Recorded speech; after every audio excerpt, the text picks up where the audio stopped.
संजीव ने चौंकते हुए मल्लिका को देखा। एक तो बला की खूबसूरत और ऊपर से ये औरत उसका नाम जानती है। इन दोनों चीजों ने संजीव को चौंकने पर मजबूर कर दिया। वहीं चौंकने का सिलसिला अभी आगे भी जारी रहने वाला है। मल्लिका सीढ़ियां उतरकर अब तक संजीव के बेहद ही पास आ गई है, इतने पास कि संजीव की आंखों में देख सके। वहीं संजीव की फियांसे निशा मल्लिका को हैरानी से देख रही है, क्योंकि उसे कुछ भी समझ नहीं आ रहा है। वहीं किसी बात की कोई फिक्र न करते हुए संजीव की निगाहों में घूरते हुए मल्लिका ने प्यार से कहा, मुझे भूल गए क्या? वहीं संजीव मल्लिका की तरफ देखते हुए सोचने लगा, अरे इस बला की खूबसूरत लड़की को मैंने पहले कहां देखा है, क्योंकि ये मुझे बेहद ही जानी पहचानी लग रही है। वहीं संजीव को चुप देखकर मल्लिका ने आगे निशा की तरफ टॉन्ट करते हुए कहा, ये लड़की कौन है संजीव तुम्हारे साथ? वहीं निशा हैरानी से संजीव की तरफ घूरते जा रही है, जैसे कि मल्लिका के बारे में सब कुछ जान लेना चाहती हो। वहीं निशा ने जैसे ही कुछ पूछना चाहा, विशाल ने सामने से जवाब दिया, अब ये मल्लिका जी हैं, इस होटल की मालकिन। इस पर संजीव हैरान होकर कहता है, ओह अच्छा ये बात है। वहीं संजीव खुद को थोड़ा रिलैक्स करते हुए मल्लिका के किए गए सवाल का जवाब देता है, और ये मेरी फियांसे है निशा। इस पर मल्लिका निशा के पूरे शरीर को ऊपर से नीचे तक निहारते हुए कहती है, ओह अच्छा तुम्हारी फियांसे भी है, मुझे लगा कोई और है। खैर वैसे तुम दोनों की जोड़ी मैच करती है, just like made for each other. Sanjeev ने आगे कहा, थैंक यू, हमारे एंगेजमेंट को 7 महीने हो चुके हैं। 7 महीने सुनकर मल्लिका संजीव को घूरते हुए देखती है। वहीं संजीव अब तक मल्लिका के वजूद के बारे में कुछ भी नहीं जानता, लेकिन संजीव अब भी मल्लिका को घूरने की कोशिश कर रहा है, वो भी अपनी फियांसे से नजरें बचाकर। मल्लिका ने इस वक्त नीले रंग का ट्रांसपेरेंट गाउन पहना हुआ है, जिससे उसका गोरा मखमली बदन साफ साफ दिखाई दे रहा है। वहीं संजीव की नजर रह रहकर मल्लिका के बदन को घूरती जा रही है, लेकिन संजीव को यह नहीं पता है कि मल्लिका उसके हर एक हरकत पर बराबर से नजर रखे हुए है, क्योंकि मल्लिका की नजरों से यहाँ होटल राजमहल के अंदर कुछ भी छिपा नहीं रह सकता, क्योंकि पूरा का पूरा होटल राजमहल ही उसके पूरे अस्तित्व में शामिल है। तभी अपनी तरफ संजीव की निगाहों को घूरता हुआ देखकर मल्लिका ने आगे पूछा, जब तुम 7-8 साल पहले गोवा गए हुए थे, तब तुम्हारी फियांसे कहाँ थी? मल्लिका के सवाल पर संजीव चौंक गया। वहीं निशा संजीव की तरफ घूर कर देखते हुए पूछती है, संजीव तुम गोवा कब गए थे? गोवा के बारे में तो तुमने कभी मुझे नहीं बताया। संजीव ने अपनी तरफ से सफाई देनी चाहिए। नहीं नहीं, मैं कभी गोवा नहीं गया। निशा ने गुस्से में कहा, मैं तुम्हें पिछले 12 सालों से जानती हूँ संजीव, तुम मुझसे झूठ बोलने की कोशिश मत करो। इस लड़की के ऐसा कहने का क्या मतलब है? कैसे जानती है ये तुम्हें? निशा की ये बात सुनकर संजीव के हाथ पैर फूलने लगे। संजीव की ऐसी हालत देखकर मल्लिका जोर जोर से हंसने लगी और उसने संजीव से कहा, अरे क्या हुआ संजीव, तुम इतना घबरा क्यों गए? क्या तुम भूल गए हो कि 8 साल पहले गोवा में क्या हुआ था? मल्लिका का यह सवाल सुनकर संजीव के पसीने छूटने लगे। वो हमेशा काफी मस्त मौला रहने वाला इंसान था, और सच बात तो ये थी कि वो अब तक इतने कांड कर चुका था कि उसे ये भी नहीं पता चला कि ये लड़की किस बारे में बात कर रही है। कहीं निशा के सामने मेरी पोल ना खुल जाए। संजीव को इस लड़की से तो डर नहीं लग रहा है, लेकिन हाँ, वो अपनी मंगेतर के सामने अपनी असलियत नहीं लाना चाहता। संजीव ने तुरंत गुस्से से मल्लिका को घूरते हुए धमकाना शुरू कर दिया, देखो अपनी हद में रहो, होगी तुम एक होटल की मालकिन, लेकिन मैं कोई ऐसा वैसा लड़का नहीं हूं। तुम जानती भी हो कि तुम किससे बात कर रही हो। उसे गुस्से में भड़का हुआ देखकर मल्लिका की हंसी रुक ही नहीं रही। वहीं दूसरी तरफ विशाल काफी डरा हुआ है। उसे चिंता हो रही है कि कहीं संजीव मल्लिका को और ज्यादा गुस्सा ना दिला दे, और उसने तुरंत संजीव से कहा, संजीव तुम प्लीज थोड़ा शांत रहो। अरे यार विशाल, तुमने देखा ना ये लड़की क्या क्या बोले जा रही है मेरे बारे में, और वो भी निशा के सामने। मैं अपनी बेइज्जती तो बर्दाश्त कर सकता हूँ, लेकिन मैं निशा को परेशान होते हुए नहीं देख सकता। ओह, तो अब तुम्हें अपने मंगेतर का ख्याल आ रहा है। लगता है तुम्हें उस दिन के बारे में कुछ भी नहीं याद। कोई बात नहीं, बहुत साल बीत गए हैं और जाहिर सी बात है कि तुम सब कुछ भूल गए होंगे। चलो मैं तुम्हारी याददाश्त ठीक करती हूँ। इतना कहकर मल्लिका तुरंत एक झटके से पीछे मुड़ी और अचानक से उसके पीछे की दीवार पर एक तेज रोशनी फैल गई।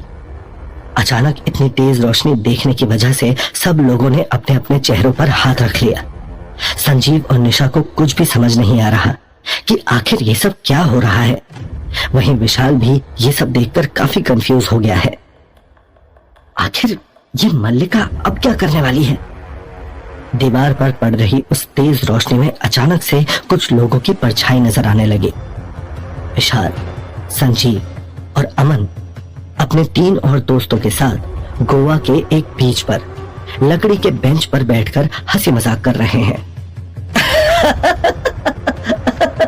अरे इस विशाल से तो ठीक से लड़कियों से बात भी नहीं होती। ये तो लड़कों के नाम पर धब्बा है, धब्बा। याद है इसके कॉलेज की वो लड़की जो इसके पीछे पागल हो गई थी?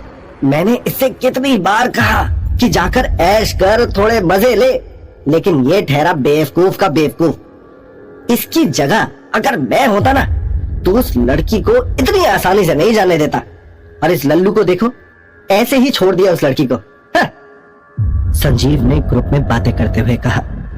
उसकी बात सुनकर विशाल ने जवाब दिया, हाँ, कम से कम मैं तुम्हारी तरह जबरदस्ती उनसे चिपकता तो नहीं हूँ। ये तो जहां लड़की देखी वहीं लट्टू। हाँ यार संजीव, तुम तो बहुत पहले से सब लोगों के बीच मशहूर हो। ऐसी कोई लड़की नहीं है जिसे संजीव पटा ना पाया हो। उनके एक और दोस्त सनी ने कहा, अबे यार, लड़कियां होती ही इसलिए हैं। आखिर उनका हमारी जिंदगी में और काम क्या है? भगवान ने उन्हें इतनी अच्छी बॉडी और चेहरा इसलिए दिया है ताकि हम लोग भी अपनी इस टूटी फूटी बेकार से जिंदगी से निकलकर उनकी बॉडी से सुख ले सके। क्यों, सही कहा ना? संजीव ने ठहाके लगाते हुए कहा। अरे वो देखो, वो देखो। तभी उनके एक दोस्त मोंटी ने बीच की तरफ इशारा करते हुए कहा। सब लोगों ने अपना चेहरा घुमाकर उस तरफ देखा तो एक लड़की समंदर में पानी में नहा रही थी। उसने अपने बाल झटके से ऊपर किए और सब लोग उसका चेहरा और फिगर देखते रह गए। वो ऊपर से नीचे तक भीगी हुई थी और सूरज की रोशनी उसकी बॉडी पर चमक रही थी। उसने व्हाइट कलर की काफी हॉट बिकनी पहनी हुई थी और उसकी परफेक्ट बॉडी उस बिकनी के अंदर शानदार लग रही थी। संजीव अपनी कामुक निगाहों को उस लड़की पर डालते हुए कहता है, यार क्या मक्खन जैसी टांगे हैं, बिल्कुल सफेद। इस पर तो फिसल जाने का दिल करता है। लड़की है या कोई अप्सरा? उसका पूरा बदन किसी रेशम की तरह सॉफ्ट और मुलायम लग रहा था। उसकी गोरी स्किन पर हल्की रेत चिपकी हुई थी जिसे वो बहुत प्यार से हटा रही थी। उसके तीखे नैन नक्श और बड़ी बड़ी आंखें किसी को भी मदहोश करने के लिए काफी थी। उस लड़की को देखकर सबकी आंखें फटी की फटी रह गई। आज तक किसी ने भी इतनी सुंदर लड़की को नहीं देखा था। क्या माल है यार, एक बार ऐसी लड़की मिल जाए तो फिर जिंदगी में और क्या चाहिए? अमन ने उस लड़की को घूरते हुए कहा। तुम लोगों ने उसकी कमर देखी? हाय कितनी हॉट लग रही थी यार। मैं तो उसे देखकर ही पागल हो गया। अगर ये मुझे मिल गई तो पता नहीं मैं क्या करूंगा। राहुल ने अपने सीने पर हाथ घुमाते हुए कहा। तुम लोग तो जहां लड़कियां देखते हो उनके पीछे पागल हो जाते हो। मेरी बियर खत्म हो गई है, मैं लेकर आता हूँ। क्या तुम लोगों को भी चाहिए? विशाल ने अपनी चेयर से खड़े होते हुए पूछा। सामने जब ऐसी लड़की खड़ी हो तो बियर से क्या नशा होगा यार? असली नशा तो इस लड़की के पास है। संजीव ने उस लड़की की तरफ देखते हुए विशाल से कहा। वहीं वहां बैठा कोई भी इंसान उस लड़की से अपनी नजरें नहीं हटा पा रहा है। विशाल अपना सर हिलाते हुए चुपचाप वहां से चला गया। वो लड़की पानी से निकलकर बाहर आई और उसने अपनी चेयर पर रखा हुआ टॉवल उठाकर अपने बाल पोंछने शुरू कर दिए। क्या लेग्स है यार, मैंने तो टीवी पर भी इतनी सुंदर और हॉट लड़की नहीं देखी। उसे देखकर मोंटी का मुंह खुला का खुला रह गया था। तभी वहां पर विशाल आ गया और उन लोगों की बातें सुनकर उसने कहा, तुम लोग अभी तक उस लड़की के ही बारे में बात कर रहे हो? हम लोग गोवा में आए हैं और हमें एंजॉय करना चाहिए। कुछ टाइम के लिए इन सब बातों को छोड़ देते हैं ना। यार विशाल, तुम इतने बोरिंग क्यों? थोड़ा तो अपने आप को खुला छोड़ो। देखो दुनिया में कितनी सारी लड़कियां हैं और ये सब सिर्फ तुम्हारे लिए है। तुम जिसे चाहो उसके साथ एंजॉय कर सकते हो। अपने आप को इस तरह रोको मत यार। संजीव ने विशाल के कंधे पर हाथ रखकर उसे समझाते हुए कहा, सॉरी यार, लेकिन ये सब मेरे बस की बात नहीं है। इतना कहकर विशाल आराम से अपनी बियर पीने लगा। वो सब लोग पूरा दिन बीच पर खेलते और टहलते रहे और रात को गोवा के एक लग्जरियस क्लब में पार्टी करने के लिए चले गए। वहां पर काफी लाउड आवाज में गाने बज रहे थे और सब लोग डांस कर रहे थे। वहां का माहौल काफी मजेदार और मस्ती भरा था, जिसे देखकर वो सब लोग काफी खुश हो गए। वो लोग अभी क्लब के बार के पास पहुंचे ही थे कि तभी उन्होंने देखा कि वही लड़की अपनी दो सहेलियों के साथ वहां बैठकर शराब पी रही थी। अरे ये तो वही सुबह वाली लड़की है ना? अमन ने उस तरफ इशारा करते हुए सब लोगों से कहा। कहां पर? कौन सी लड़की? विशाल ने पूछा। अरे वही सुबह व्हाइट कलर की बिकनी वाली। तो चलो आज अपनी किस्मत आजमाते हैं और इन्हें डांस करने के लिए इनवाइट करते हैं। संजीव ने उन सब लोगों को आइडिया दिया। हाँ हाँ चलो चलो चलो। उसकी बात सुनकर सब लोग काफी ज्यादा एक्साइटेड हो गए।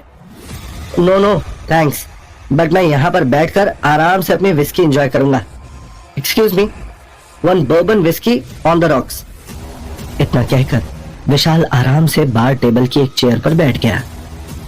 ये विशाल हमेशा सारा मूड खराब कर देता है।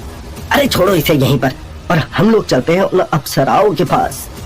राहुल ने अपने दोनों हाथों को आपस में मिलाते हुए कहा। कुछ ही देर के बाद वो सब लोग उन लड़कियों के टेबल के पास पहुंच गए। उन्होंने देखा कि वो लड़की एक के बाद एक ड्रिंक्स पी रही है और वहीं पर बैठे बैठे म्यूजिक एंजॉय कर रही है। क्यों ना हम लोग कुछ ऐसा करें जिससे ये लड़कियां हमारे साथ खुलकर एंजॉय कर पाए? संजीव ने अपने बाकी दोस्तों से पूछा। खुलकर एंजॉय कर पाए मतलब? अरे मतलब हम लोग भी उन्हें यहाँ गोवा में जन्नत की ऐश कराएं और अपने वेकेशन का पूरा फायदा उठाएं। संजीव ने जवाब दिया। लेकिन हम लोग ऐसा कैसे कर पाएंगे? जरूरी थोड़ी है कि ये लड़कियां हमारी बात मानेंगी। अमन ने संजीव से पूछा। मेरे दिमाग में एक आइडिया आ रहा है, लेकिन इस प्लान में तुम लोगों को भी मेरा साथ देना होगा। क्यों ना हम इस लड़की की ड्रिंक में ड्रग्स मिला दें? उसके बाद इस लड़की को कुछ होश नहीं रहेगा और ये वही करेगी जो हम चाहते हैं। संजीव ने अपने दोस्तों से कहा। और संजीव, तुम पागल तो नहीं हो गए हो? ये कैसी बात कर रहे हो? ड्रग्स, वो भी छुपा कर? अरे पुलिस पकड़ ले जाएगी। जेल में कब जवानी बीत जाएगी पता भी नहीं चलेगा। संजीव की बात सुनकर अमन काफी डर गया और उसने संजीव से कहा। अरे कुछ भी नहीं होगा यार, मैं तुम्हें बता रहा हूं ना, ये मेरा फर्स्ट टाइम थोड़ी है। और वैसे भी गोवा में लड़कियां यही सब करने तो आती है। तुमने देखा नहीं था कि इसने सुबह कितनी सेक्सी बिकनी पहनी हुई थी? आखिर कोई अच्छी लड़की इतने छोटे कपड़े पहनती है क्या? संजीव ने अमन की बात का जवाब देते हुए कहा। बात तो तुम्हारी ठीक है संजीव, लेकिन हम लोग ये सब करेंगे कैसे? और किसी ने हमें पकड़ लिया तो? उनके एक और दोस्त मोंटी ने संजीव से पूछा। वो सब तुम मुझ पर छोड़ दो, अब बस तुम अपनी जिंदगी की सबसे हसीन रात एंजॉय करने का इंतजार करो। ये कहते हुए संजीव के चेहरे पर एक हैवानियत भरी स्माइल आ गई, जिसे देखकर कोई भी बता सकता है कि उसके दिमाग में किस तरह के ख्याल आ रहे होंगे। तभी अचानक से दीवार पर पड़ रही वो रोशनी गायब हो गई और सब लोगों को ऐसा लगा जैसे वो किसी सपने से बाहर आ गए हों। ये सब देखकर संजीव का मुंह खुला का खुला रह गया। होटल राजमहल में तेज हवाएं चल रही हैं, मगर इसके बावजूद भी संजीव का चेहरा पसीने से तरबतर हो चुका है। वो घबराहट से कांपने लगता है और अचानक से लड़खड़ाकर 2 कदम पीछे हट जाता है। विशाल और अमन भी इस पूरी कहानी को देखकर हैरान रह जाते हैं। विशाल को कुछ समझ नहीं आता कि आखिर ये सब हो क्या रहा है, मगर अमन को सब कुछ याद आ जाता है। वो अच्छी तरह से समझ चुका है कि आगे क्या होने वाला है और क्यों मल्लिका उन लोगों की जान के पीछे पड़ी है। संजीव की मंगेतर निशा ये सब देखकर गुस्से से पागल हो जाती है। वो चिल्लाते हुए संजीव से कहती है, संजीव, ये सब आखिर क्या था? मुझे अच्छे से याद है कि तुमने 7 साल पहले मुझे बताया था कि तुम एक ऑफिस ट्रिप के लिए मुंबई जा रहे हो और तुम वहां से गोवा चले गए थे, और वो भी मुझे बिना बताए, और लड़कियों के बारे में इस तरह की गंदी और गिरी हुई बातें करते हो। इतनी घटिया सोच है तुम्हारी। इतना कहते ही निशा खुद पर काबू नहीं रख पाती और कसकर एक तमाचा संजीव के गालों पर जड़ देती है, जिसकी गूंज पूरे होटल राजमहल में गूंज उठती है। संजीव इस वक्त बहुत चक्कू की तरह खड़ा हुआ निशा को देख रहा है। उसे समझ में नहीं आ रहा कि आखिर ऐसे में वो किस तरह अपनी बात उसे समझाए। नहीं नहीं नहीं निशा, ये सब झूठ है। तुम मेरा यकीन करो, तुम तो जानती हो ना मुझे। तुम्हें तो पता ही है कि मैं तुम्हारे अलावा किसी लड़की की तरफ आंख उठाकर देखता भी नहीं हूँ। संजीव ने हिम्मत करके निशा का हाथ पकड़ते हुए उसे समझाया, मगर निशा ने एक झटके से उसका हाथ झटक कर अपने हाथ से दूर कर दिया और गुस्से से कहा, तो फिर ये सब क्या था? ये लड़की क्या बोल रही है? क्या ये सब कुछ झूठ है? निशा, तुम जानती नहीं हो इस तरह की लड़कियों को। इनका तो काम ही यही होता है। ये इस तरह से झूठ बोलकर मुझे फंसाना चाहती है ताकि ये हम लोगों से पैसे ऐंठ सके। हाँ हाँ, तुम बिल्कुल ठीक कह रहे हो। मेरा इतना आलीशान होटल है, मेरे आगे पीछे नौकर चाकरों की लाइन लगी हुई है, मगर मैं तुमसे पैसे ऐंठने के लिए सारा ड्रामा करूंगी, है ना? ओह माय गॉड संजीव, क्या तुम निशा को इतना बेवकूफ समझते हो? मल्लिका ने हंसते हुए संजीव का मजाक उड़ाया। ये सुनकर संजीव गुस्से भरी आंखों से मल्लिका को घूर कर देखने लगा। मुझे अगर पहले से ये सब पता होता तो मैं तुम जैसे आदमी की परछाई भी अपने ऊपर नहीं पड़ने देती। शादी करना तो बहुत दूर की बात है। निशा ने अपने हाथ से अपनी सगाई की अंगूठी उतारकर संजीव के मुंह पर फेंकते हुए कहा, ये लो अपनी अंगूठी। क्या कहा था तुमने कि ये तुम्हारे प्यार की निशानी है? आज तुमने मुझे और मेरे प्यार दोनों को मजाक बनाकर रख दिया है। मुझे घिन आ रही है खुद से कि मैंने तुम जैसे आदमी से प्यार किया। आज के बाद मुझे अपनी शक्ल भी मत दिखाना। ये कहकर निशा काफी तेज रफ्तार से होटल से बाहर जाने लगती है। निशा, निशा रुको, मेरी बात तो सुनो। संजीव निशा के पीछे पीछे भागने लगा, लेकिन निशा पर तो जैसे उसकी बातों का कोई असर ही नहीं पड़ रहा है। निशा, मेरी बात तो सुनो, प्लीज रुक जाओ, प्लीज। संजीव ने निशा के पीछे जाने की कोशिश की, मगर तब तक निशा होटल से बाहर निकल चुकी है। जैसे ही निशा के कदम होटल राजमहल से बाहर पड़ते हैं, तभी पीछे आते संजीव के मुंह पर दरवाजा धड़ाक की आवाज के साथ बंद हो जाता है। निशा, निशा रुको, अरे कोई खोलो ये दरवाजा। संजीव ने जोर जोर से दरवाजा पीटते हुए कहा। वो दरवाजा धम धम की आवाज बेशक कर रहा है, लेकिन फिर भी खुल नहीं रहा। उसे समझ नहीं आ रहा कि आखिर ये सब हो क्या रहा है। ये सब देखकर संजीव थोड़ा घबरा जाता है, क्योंकि ना तो दरवाजा बंद करने के लिए कोई है और ना ही अपने इतना जोर लगाने के बाद वो दरवाजा खोल पा रहा है। विशाल, दिव्या और सब लोग उसे इस तरह से पागलों की तरह दरवाजे पर हाथ मारते हुए देख रहे हैं। उसकी इस हालत को देखकर अचानक से होटल के चारों तरफ से तेज हंसने की आवाजें आने लगी। ऐसा लग रहा है जैसे ना जाने कितने सारे लोग एक साथ मिलकर हंस रहे हों। वो आवाजें इतनी तेज हैं कि संजीव को लगा जैसे उसके कान फट जाएंगे। उसने अपने दोनों हाथों को कसकर अपने कानों पर रख लिया, लेकिन वो आवाजें बंद नहीं हुई। अचानक अगले ही पल होटल राजमहल में एक सन्नाटा पसर गया, जैसे यहां कभी कुछ हुआ ही ना हो। संजीव हैरानी से इधर उधर देख ही रहा होता है कि उसके एक कान में कोई फुसफुसाते हुए कहता है, अब तेरी बारी है संजीव, तू होटल राजमहल से बचकर नहीं जा पाएगा।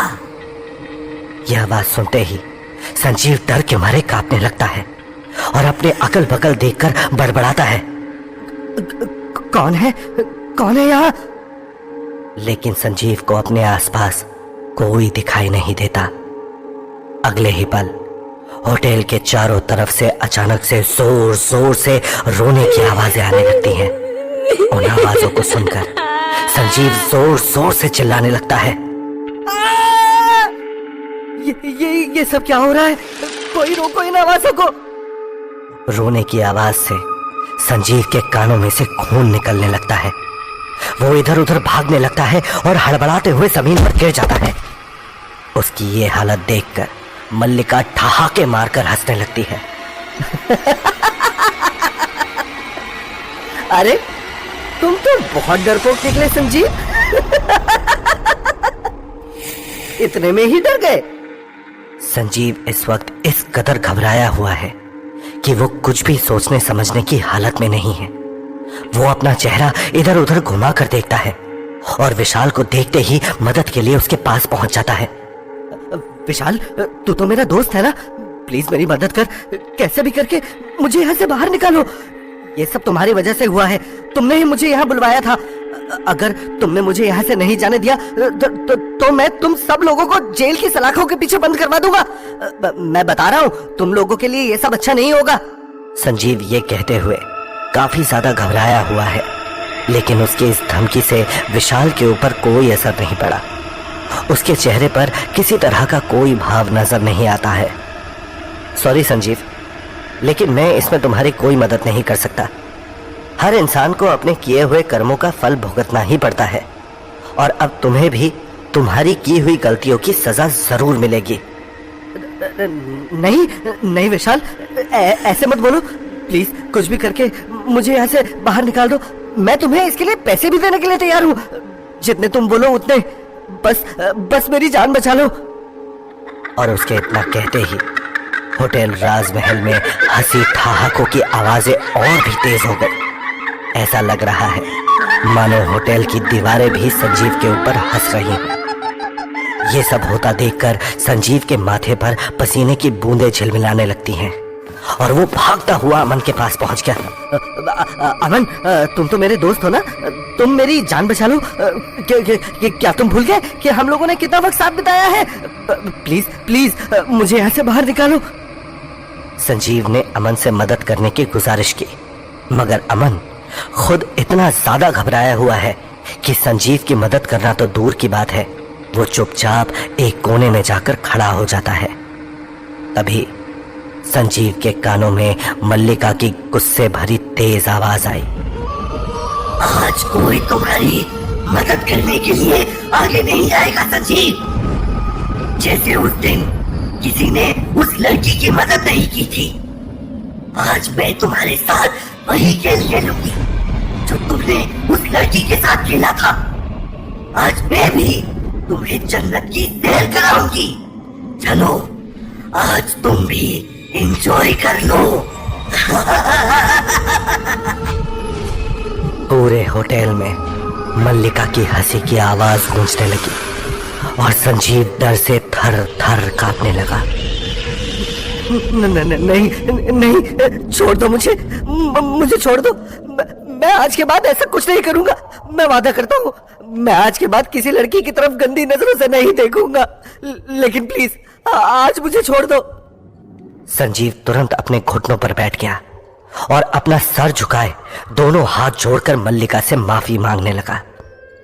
उसको माफी मांगता देख मल्लिका का गुस्सा 7वें आसमान पर पहुंच गया। तुम्हें माफ कर दो, तुम्हारे जैसे घटिया लोगों को माफी नहीं मिल सकती। इतना कहते ही मल्लिका जोर से चिल्लाती है और उसके चीखने की आवाज से जैसे पूरा होटल राजमहल डर से कांपने लगता है। तेज हवाएं चलने लगी हैं। होटल की खिड़कियां, दरवाजे धाड़ धाड़ की आवाज से बजने लगे हैं। मल्लिका को इतना गुस्से में देखकर विशाल और दिव्या भी बहुत डर जाते हैं। देखते ही देखते मल्लिका का सुंदर रूप भयंकर रूप लेने लगता है। उसके लंबे बाल तेज चलती हवाओं की वजह से उड़ने लगते हैं। उसकी सांसें इतनी जोर से चल रही हैं कि ऐसा लग रहा है मानो पूरा होटल ही हिलने लगा हो। उसकी बड़ी बड़ी लाल आंखों में खून उतर आता है। पूरे शरीर पर कटे के निशान नजर आने लगते हैं।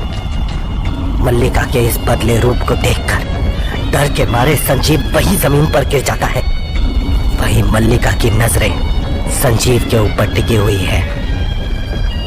आज मैं तुम्हें बताती हूँ कि जब तुम्हारी मर्जी के बिना कोई जानवरों की तरह तुम्हारे शरीर को नोचता है तो कैसा लगता है। इतना कहकर मल्लिका ने अपना हाथ आगे बढ़ाया और अपनी मुट्ठी खोलकर दिखाई। उसके हाथ में एक सफेद पाउडर जैसी चीज नजर आ रही होती है। इसे लो। मल्लिका के चेहरे पर एक हैवानियत भरी मुस्कान आ गई। लेकिन ये क्या है? संजीव ने घबराते हुए मल्लिका से पूछा। ये वही ड्रग्स है जो तुमने उस दिन उस लड़की को दिए थे। अब तुम्हें ये ड्रग्स लेने होंगे। ये देखकर विशाल, दिव्या और अमन हैरान नजरों से एक दूसरे की तरफ देखने लगते हैं। उन लोगों को बिल्कुल समझ नहीं आ रहा होता कि आखिर मल्लिका करना क्या चाहती है। क्या करना चाहती हो तुम मेरे साथ? तुम मुझे ये ड्रग्स क्यों देना चाहती हो? संजीव ने घबराते हुए मल्लिका से कहा। ये सुनते ही मल्लिका ने शैतानी भरी मुस्कान के साथ कहा, ये तो तुम्हें इन ड्रग्स को लेने के बाद ही पता चलेगा ना संजीव।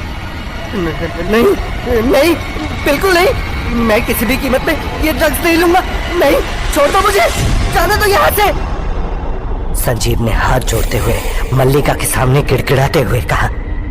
ये सुनते ही मल्लिका ने कहा, मुरली, बंसी, चलो ड्रग्स लेने में संजीव की मदद करो।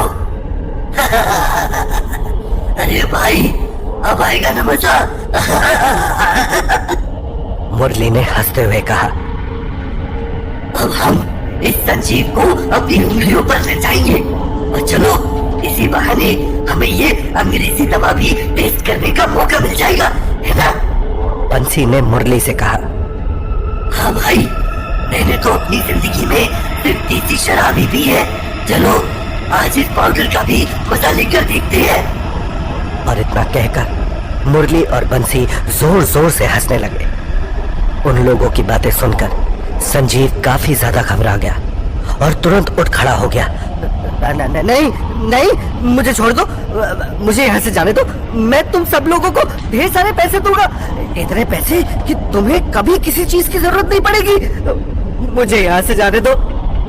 संजीव उन लोगों से अपने आप को छुड़ाने की भीख मांगने लगा, मगर इससे पहले कि वो अपनी बात पूरी कर पाता, मुरली और बंसी की आत्मा उसके शरीर में प्रवेश कर गई। इसके अगले ही पल संजीव के चेहरे के हाव भाव बदल गए और उसकी सारी घबराहट शांत हो गई। अब उसके चेहरे पर एक मुस्कुराहट आ गई और वो मल्लिका की तरफ देखने लगा।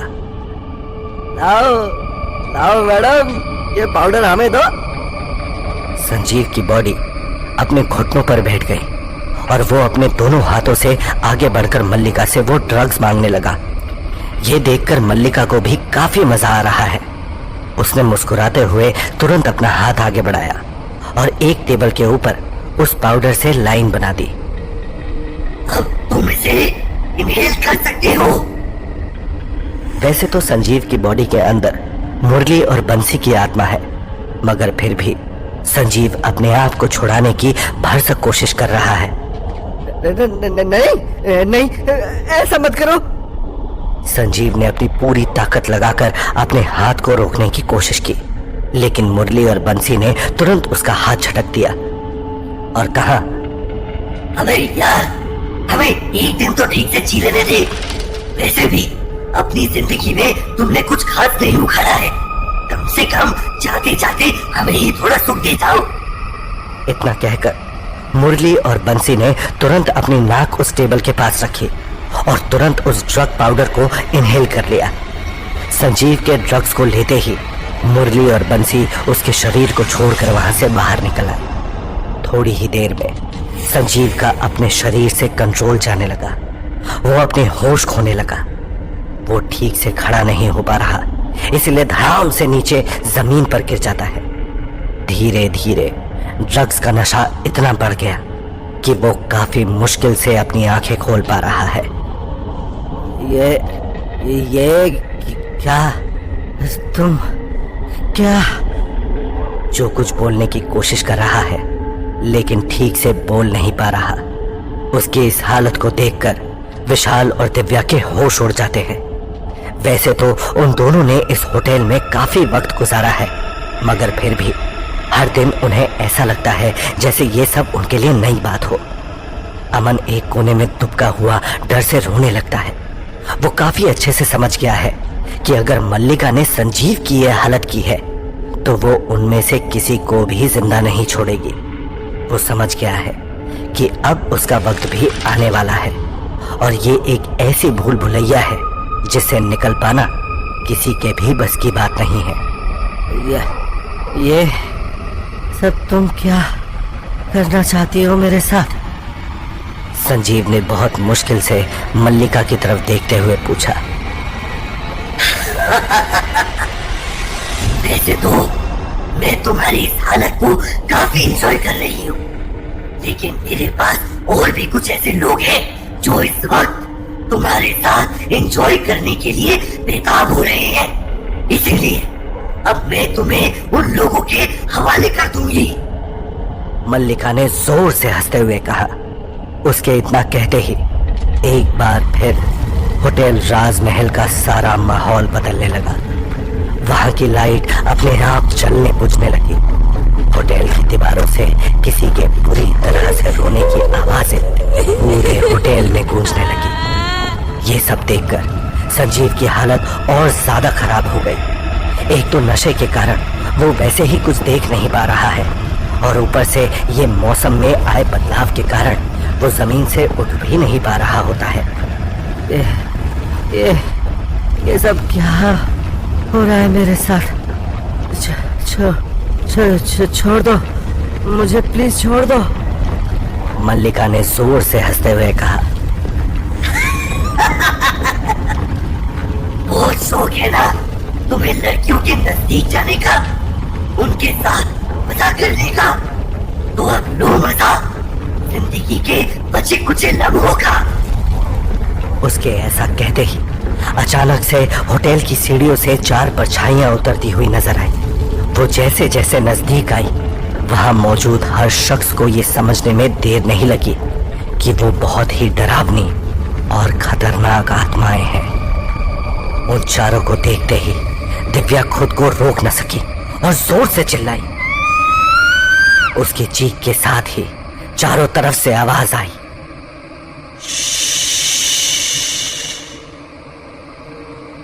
तो क्या होगा कहानी में आगे?